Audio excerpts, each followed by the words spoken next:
ఏ సందర్భంలోనో ఒక వ్యక్తి మన మనసును తాకుతున్నాడు అని అర్థమవుతోంది.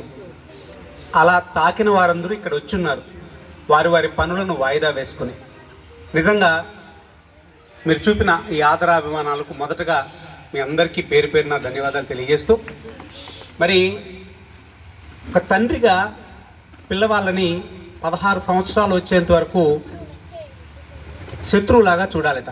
అంటే క్రమశిక్షణ పెట్టడానికి కోసం 16 సంవత్సరాల తర్వాత మిత్రుడిలాగా చూడాలట, అంటే స్నేహితుడిలాగా.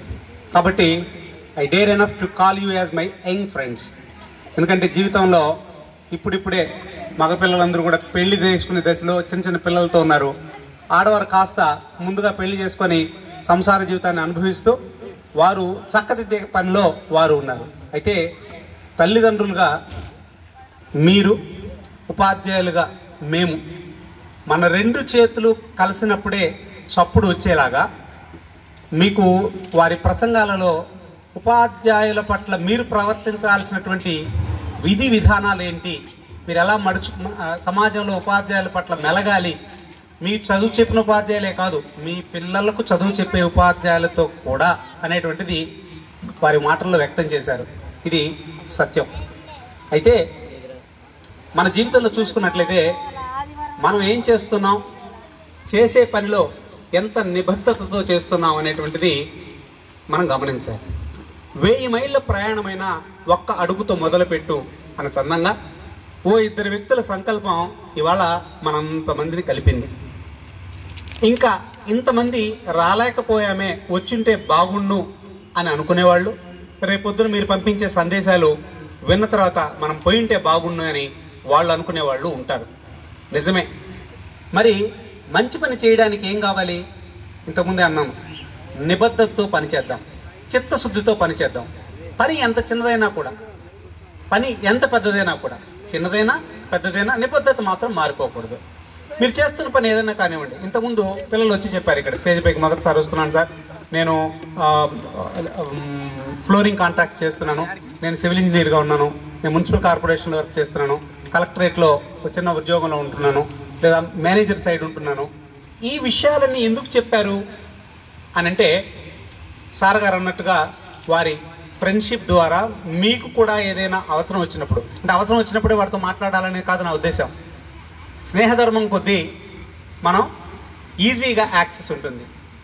మనలో ఒకటి కలెక్టర్ అయితే జిల్లా కలెక్టరే కావచ్చు, అక్కడ వాని గౌరవాన్ని కాపాడడానికి సారాన్ని సంబోధిస్తాం, మెట్టు దిగి బయటకు రాగానే ఏరా బాగున్నావా అని అంటాం. కాబట్టి 100% ఆ స్నేహధర్మాన్ని పాటించండి. మీ వంతు ప్రయత్నాన్ని ఖచ్చితంగా హృదయపూర్వకంగా పక్కవాడికి కూడా మీ యొక్క అదృష్టాన్ని లేదంటే మీ యొక్క సేవని పంచే ప్రయత్నం అయితే ఖచ్చితంగా చేయండి. మరీ ముఖ్యంగా నేను చెప్పేటువంటి ఈ మాటను రాసి పెట్టుకోండి. మీ పిల్లలు బాగుపడాలి అని అంటే మీరు మీ పిల్లలు చదువుతున్న పాఠశాలలోని ఉపాధ్యాయులతో సత్సంబంధాలను కలిగి ఉండాలి. మీ ఉపాధ్యాయులను ఎలాగైతే గౌరవిస్తున్నారో అలాగే ఆ ఉపాధ్యాయులను కూడా గౌరవించాలి.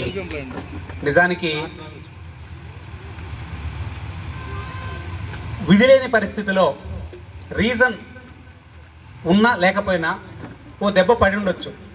అది ఎట్లుంటుందంటే, ఎన్సీసీలో ఒక రూల్ ఉంది, తప్పు చేస్తే ట్రూప్కి పనిష్మెంట్ ఉంటుంది.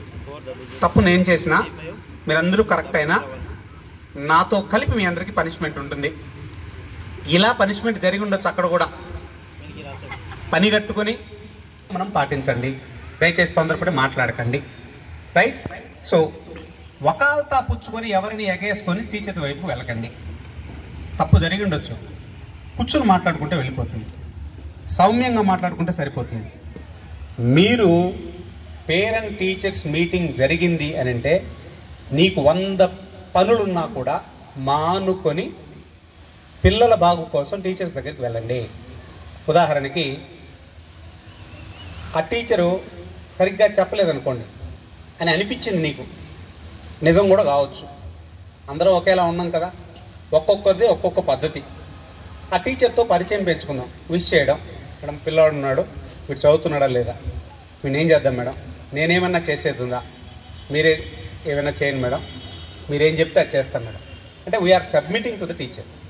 ఎప్పుడైతే నిన్ను నువ్వు సబ్మిట్ చేసుకుంటున్నావో మీ బిడ్డకి రే మా నాన్నే టీచర్ దగ్గరికి వచ్చి రిక్వెస్ట్ చేస్తున్నాడు, మరి మా నాన్న రిక్వెస్ట్ చేస్తున్నాడు, మా నాన్నకు టీచర్కి పరిచయం ఉంది, మా నాన్న దగ్గర టీచర్ గారి నెంబర్ ఉంది, టీచర్ గారి దగ్గర మా నాన్నతో యాక్సెస్ ఉంది కాబట్టి ఆయన నా విషయాలు పిల్లవాళ్ళ ఇమీడియట్గా తెలియజేస్తాడని పిల్లవాడు టీచర్ దగ్గర సభ్యతతో ప్రవర్తిస్తాడు. సభ్యత వల్ల సంస్కారం అలవడుతుంది, చదువు ఆటోమేటిక్గా వస్తుంది. ఇదే గాంధీనగర్ హై స్కూల్లో ఇదే టీచర్ల ద్వారా బోధించబడిన మీరందరూ కూడా ఎందుకు ఇన్ని రకాలైనటువంటి వృత్తుల్లో స్థిరపడ్డారు? తరగతి గది ఒకటే, రాసిన పరీక్ష ఒకటే, మరి ఎందుకు అందరికీ వంట పట్టలేదే? సో ఒక్కొక్కరిది ఒక్కొక్క టాలెంట్. ఇలా స్టోరీస్ చెప్పుకుంటూ వెళ్తే మన జీవితంలో మన చుట్టుపక్కల లెక్క పెట్టలేనన్ని ఉదాహరణలు మన జీవితంలో కనపడతాయి. మీరు చేస్తున్నది ఏదైనా కావచ్చు, సిగ్గుపడాల్సిన అవసరమే లేదు. ఎప్పుడైనా కనపడితే మీ మిత్రుడు నేను ఈ పని చేస్తున్నానే, ఆడేమన్నా అనుకుంటాడే, అనుకోవద్దు. మీరు పలకరించండి. వాడు అలా ఫీల్ అయితే వాడి కర్మ. రైట్? కలెక్టర్ గారు మీ ఫ్రెండు వెళ్తున్నాడు, అరే మామ బాగున్నావా అని అన్నావు. పలకరించకపోతే, తెలిసి పలకరించకపోతే తప్పు అతందే. నువ్వు పలకరించావు కదా, రేపటికి నువ్వు ఉంటావు అతను ఉంటాడో తెలియదు. కాబట్టి సార్ గారు మీ అందరిది ఒక కాంటాక్ట్ లిస్ట్ రెడీ చేసుకోండి, అప్పుడప్పుడు కలుస్తూ ఉండండి, బంధం బలపరచుకోండి అని ఉన్నాను. స్కూల్ లెవెల్లో ఉండేటువంటి బంధం ఏ కాలేజ్ లెవెల్లోనూ మళ్ళీ మళ్ళీ క్రియేట్ కాదు. కాబట్టి ఈ బంధాన్ని బలపరచుకోండి. భవిష్యత్తులకు మీ అవసరాల కోసం బాసటగా దాన్ని అందుకొని మెట్లు ఎక్కేదానికి సాధించండి. సక్సెస్ అనేటువంటి దాన్ని చూద్దాం.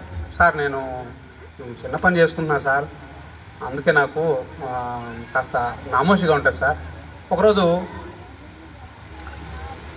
పానీపూరి దగ్గర పానీపూరి తింటాను నేను, నా కూతురు. మనలో ఒకడు అక్కడికి వచ్చాడు. మనలో ఒకడంటే ఇక్కడ ఉన్నాడు వాడు, నాకు తెలియదు బా, పేరు తెలియదు నాకు, అసలు మీ పేర్లు తెలియదు కదా నాకు. అక్కడికి వచ్చాడు, చూశాడు, బాగున్నానన్నా బాగున్నాను, ఏం చేస్తున్నావు అంటే అప్పుడు చెప్పాను. అంటే చెప్తాను, ఇది నాకు ఒకటి కేసు కదా, నాకు జరిగే పని చెప్తాను. నువ్వు పని చేస్తున్నావు, ఏం చేస్తున్నావు? చిన్న పని చేస్తున్నావు, XYZ, కారణం ఏదైనా కావచ్చు. నీ పని నువ్వు చేస్తున్నావు, అడుక్కు తినడం లేదు, లేదా ఇంకొక రకాలైన పనులు మనం చేయడం లేదు. నీ కష్టానికి తగినటువంటి ఫలితం నువ్వు తీసుకుంటున్నావు. డిగ్నిఫైడ్గా పలానా పని చేస్తున్నావు. నాకు ఆటో అవసరమే కదా, ఓకే, నాకు అవసరం వచ్చినప్పుడు నిన్ను పిలుస్తాను. లేదా నర్సింగ్ అవసరం వచ్చింది, ఏదైనా నువ్వు ఉన్నావు, నీ సహాయం అడుగుతాను. సో అట్లా మీ అవసరాలకు తగ్గట్టుగా చిన్నది కానీ పెద్దది కానీ మీరు పలానా అనేటువంటిది. ఉదాహరణకి రోడ్డు మీద ఒక వ్యక్తి పడిపోయినాడు, నీళ్లు లేవు, ఆ పక్కన తొట్టి పెట్టున్నారు. ఆ తొట్టిలో పశువులు నీళ్ళు తాగుతాడని పెట్టారట. నీళ్లు తాపితే వాడు బతుకుతాడు అనుకోండి, నీళ్లు చుట్టుపక్కల ఎక్కడ లేవు, ఆ నీళ్లు తాపితే వాడు బతుకుతాడు. ఇప్పుడు చెప్పండి, బిస్లరీ వాటర్ తాపించాలి వాడికి? నీళ్లు తాపించినటువంటి నువ్వు ప్రాణదాతవే కదా. కాబట్టి పనితోటి మీరు దూరంగా ఉండండి. పని కాదు మీ సక్సెస్. 2 ఏళ్ల పుట్టిన పిల్లవాడు నెలలు గడిచే కొద్దీ లేచి నడచడం వాడి సక్సెస్ అయితే, 4 ఏళ్ల పిల్లవాడికి పక్క తడపకుండా ఉండడం సక్సెస్. 25 ఏళ్ళు సాధించిన మీ అందరికీ మీ సొంత కాళ్ళ మీద మీరు నిలబడడం సక్సెస్. 40 ఏళ్ళు సాధించినటువంటి వాళ్ళకి ఓ కుటుంబం, పిల్లలు, సమాజంలో గౌరవం, ఓ సొంత ఇల్లు సక్సెస్. 70 ఏళ్ళు 80 ఏళ్ళు వచ్చినటువంటి వాళ్ళకి ఎవరి సహాయం లేకుండా సొంతంగా నడవడం సక్సెస్. అంటే సర్కిల్ మళ్ళీ అవుతుంది. చిన్నతనంలో పిల్లవాడికి తండ్రి హీరో, కాస్త పైకి పెరిగిన తర్వాత అదే పిల్లవాడు తండ్రికి ఏం తెలియదు, మా టీచర్కి అన్నీ తెలుసు, టీచరే సూపర్ అని అనుకుంటాడు. ఇంకాస్త తెలిసిన తర్వాత ఈ ప్రపంచంలో టీచర్కి ఏం తెలియదు, బుక్లో చెప్తుంది, మా నాన్నకు అసలే తెలియదు, అంతా నాకు తెలుసు అని అనుకుంటాడు.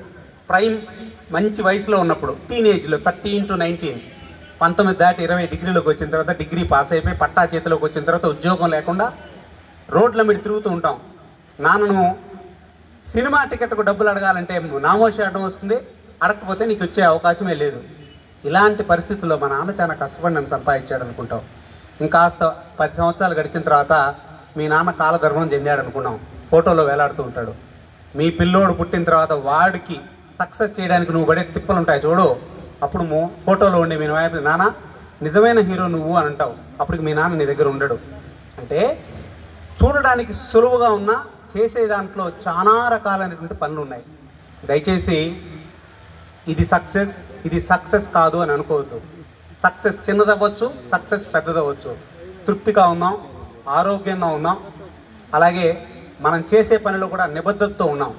అది మనం అందరం కూడా అలవర్చుకున్నట్లయితే మన పిల్లలు మనల్ని గమనిస్తూ ఉంటారు. దయచేసి మన పిల్లలు మనల్ని గమనిస్తుంటారు. ఒకసారి ఒక చిన్న ఎగ్జాంపుల్ చెప్తాం.